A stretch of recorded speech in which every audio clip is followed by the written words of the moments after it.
Yes, very salutary, said Arthur, after Slartibartfus had related the salient points of the story to him. But I don't understand what all this has got to do with the earth and mice and things. The earth and mice and things. This is but the first half of the story, Earthman.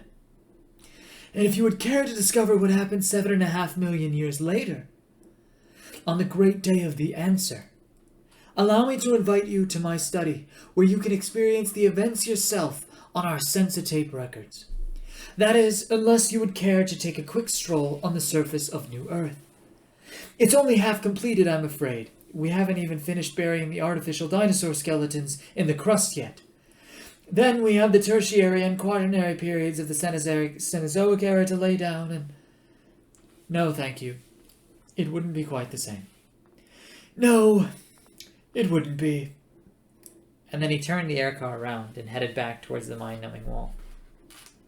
Slartibartfus's study was a total mess. That was chapter 6 after the story was over. Chapter 26. And this is chapter 27. Slartibartfus's study was a whole mess. Like the results of an explosion in a public library. The old man frowned as they stepped in. Terribly unfortunate. A diode blew in one of the life support computers. When we tried to revive our cleaning staff, we discovered they'd been dead for nearly 30,000 years. Who's going to clear away the bodies? That's what I want to know. Look, why don't you sit yourself down over there and let me plug you in? He gestured Arthur towards a chair which looked as if it had been made out of the rib cage of a stegosaurus. It was made out of the rib cage of a stegosaurus, explained the old man as he pottered about fishing bits of wire out from underneath tottering piles of paper and drawing instruments. Here, he said, hold these, and passed a couple of stripped wire ends to Arthur. The instant he took hold of them, a bird flew straight through them. He was suspended in midair and totally invisible to himself. Beneath him was a pretty tree-lined city square, and all around it, as far as the eye could see, were white concrete buildings of airy, spacious design, but somewhat the worse for wear. Many were cracked and stained with rain. Today, however, the sun was shining, a fresh breeze danced lightly through the trees, and the odd sensation that all the buildings were quietly humming was probably caused by the fact that the square and the streets around it were thronged with cheerful, excited people. Somewhere a band was playing, brightly colored flags were fluttering in the breeze, and the spirit of carnival was in the air. Arthur felt extraordinarily lonely stuck up in the air above it all, without so much as a body to his name. But before he had time to reflect on this, a voice rang out across the air and called for everyone's attention. A man standing on a brightly dressed dais before the building, which clearly dominated the square, was addressing the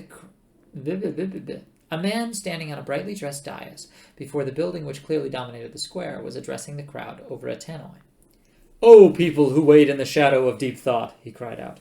"Honored descendants of Rumfendel and Magic Thies, the greatest and most truly interesting pundits the universe has ever known. The time of waiting is over." Wild cheers broke out amongst the crowd. Flags, streamers, and wolf whistles sailed through the air. The narrower streets looked rather like centipedes rolled over on their backs and frantically waving their legs in the air. 7.5 million years our race has waited for this great and hopefully enlightening day, cried the cheerleader. The day of the answer. Never again. Hurrahs burst from the ecstatic crowd. Never again will we wake up in the morning and think, who am I? What is my purpose in life? Does it really, cosmically speaking, matter if I don't get up and go to work?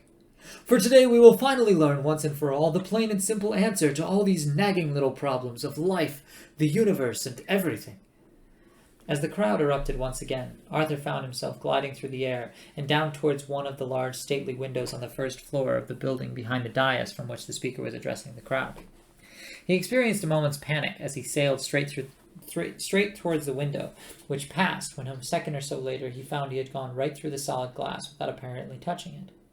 No one in the room remarked on his peculiar arrival, which was hardly surprising, as he wasn't there. He began to realize that the whole experience was merely a recorded projection which knocked 6-track 70mm into a cocked hat. The room was much as The room was much as Slardbarfus had described it. In 7.5 million years, it had been well looked after and cleaned regularly every century or so.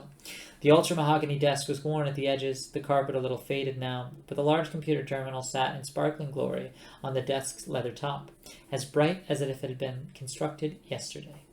2 severely dressed men sat respectfully before the terminal and waited.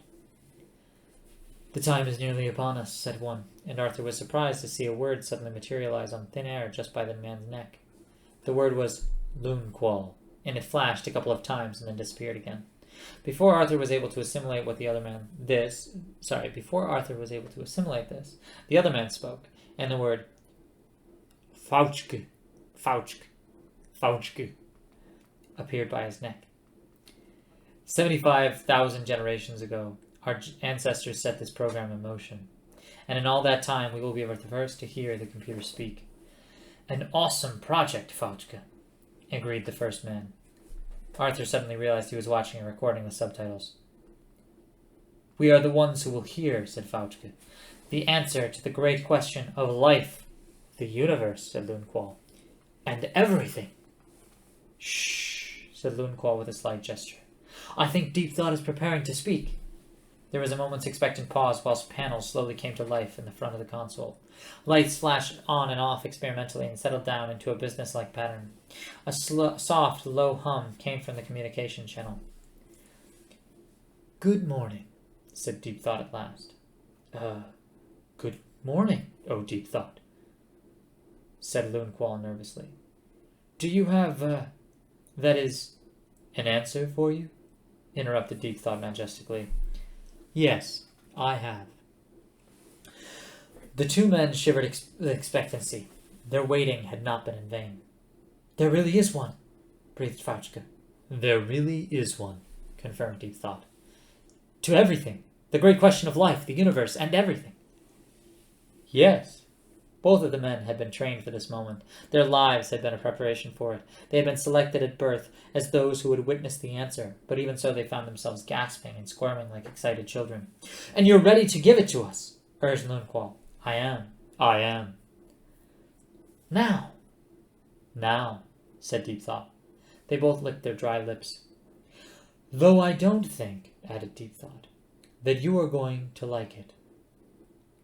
"Doesn't matter," said Fauchke. "We must know it, now." "Now?" inquired Deep Thought. "Yes, now." "All right," said the computer and settled into silence again. The 2 men fidgeted. The tension was unbearable. "You're really not going to like it," observed Deep Thought. "Tell us." "All right. The answer to the great question." "Yes." "Of life, the universe, and everything." "Yes." "Is." "Yes." "Is." "Yes." 42, said Deep Thought, with infinite majesty and calm. It was a long time before anyone spoke. Out of the corner of his eye, Fauchke could see the sea of tense, expectant faces down in the square outside. "We're going to get lynched, aren't we?" he whispered. "It was a tough assignment," said Deep Thought mildly. 42! yelled Loonqual. "Is that all you've got to show for 7.5 million years of work?" "I checked it very, very thoroughly. And that quite definitely is the answer. I think the problem, to be quite honest with you, is that you've never actually known what the question is." "But it was the great question, the ultimate question of life, the universe, and everything." "Yes," said the air of one, with the air of one who will suffer fools gladly. "But what actually is it?" A slow, stupefied silence crept over the men as they stared at the computer and then at each other. "Well, it's just everything," said Fauchke weakly. "Exactly. So once you do know what the question actually is, you'll know what the answer means." "Oh, terrific," muttered Fauchke, flinging aside his notebook and wiping away a tiny tear. "Look, all right. Can you please just tell us the question?" "The ultimate question?" "Yes." "Of life, the universe, and everything?" "Yes." Deep Thought pondered for a moment.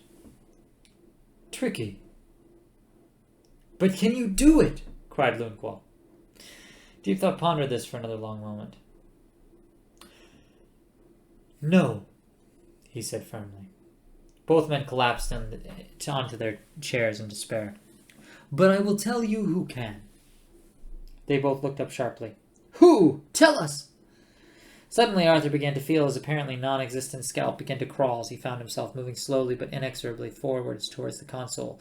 But it was only a dramatic zoom on the part of whoever had made the recording, he assumed. I speak of none but the computer that is to come after me, intoned Deep Thought, his voice regaining its accustomed declamatory tones. A computer whose merest operational parameters I am not worthy to calculate. And yet I will design it for you. A computer which can calculate the question to the ultimate answer. A computer of such infinite and subtle complexity that organic life itself shall form part of its operational matrix. And you yourselves shall take on the new forms and go down into the computer to navigate its 10-million-year program. Yes, I shall design this computer for you, and I shall name it also unto you, and it shall be called the Earth. Fauch gaped at Deep Thought. What a dull name, he said, and great incisions appeared down the length of his body. Lunqual, too, suddenly sustained horrific gashes from nowhere. The computer console blotched and cracked, the walls flickered and crumbled, and the room crashed upwards into its own ceiling. Slurgarfus was standing in front of Arthur, holding the two wires. End of the tape, he explained.